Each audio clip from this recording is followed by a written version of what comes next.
So I'm going to show you how to use the equation editor in ActivInspire. The first thing you're going to need to do is go to the self-service and download ActivInspire to your computer if you don't already have it.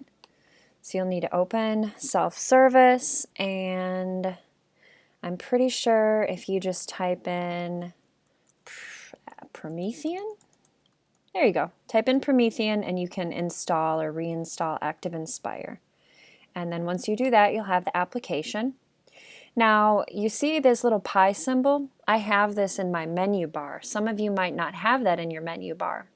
So to get it in your menu bar, you click on ActivInspire and up here in the upper left-hand corner, and you click on Preferences. And once you're in Preferences, you need to click on this Layout button. Nope, not the Layout button. Commands. Click on Commands. And then, do you see how it says All Commands and then Main Toolbox? So you're going to be adding the equation editor to your main toolbox. So you just scroll down until you see where it says Equation, and you click on that. And once you click on that, this little Add button should pop up. And once you click on the Add button, it will add the equation editor to your main toolbox. So once it's up there, you click on the equation editor, and it will take a second to open up.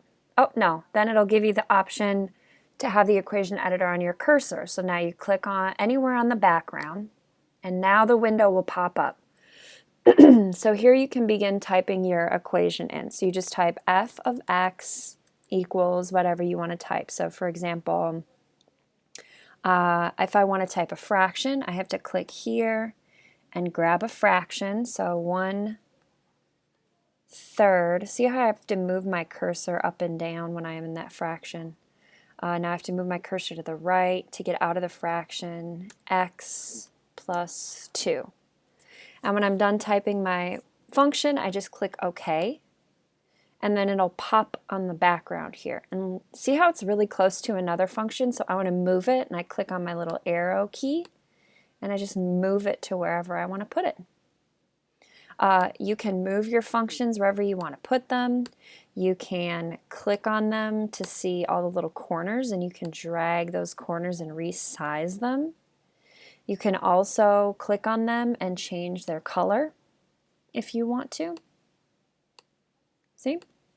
So these are pretty convenient. If you notice that you made a mistake, you can double click on the function, and then you can go back into the equation editor and use your little arrow keys and scoot on over to something that you want to fix, and click OK, and it'll fix it. And I hope that helped.